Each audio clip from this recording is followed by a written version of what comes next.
semblen meravelloses. O sigui, és una cosa que jo ara mateix estic acabant una mica el meu doctorat i m'hagués agradat que en els inicis del meu doctorat haguessin aquestes jornades on pots trobar tant doctorats o ofertes de doctorat o consells que s'estan donant.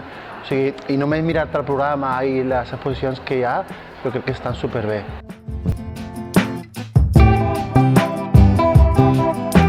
El que estem mirant és la relació que hi ha entre diferents tipus de càncers, que hem seleccionat com 13 càncers, amb la síndrome metabòlica. Síndrome metabòlica que és hipertensió, obesitats, diabetes i lípids alterats i triglicèrids.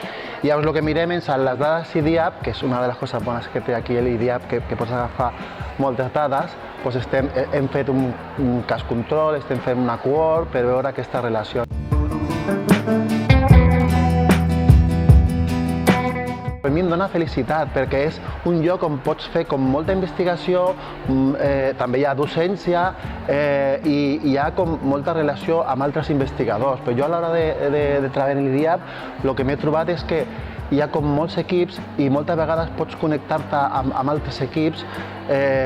Jo soc estadístic, tenim un grup d'estadístics que ens anem reunint i clar, és el fet de, ostres, estic fent recerca i em sento com molt acompanyat de molta gent, molts IPs i de tot. O sigui que per mi l'IDIAP és com la casa on estem els investigadors de l'Institut Català de la Salut.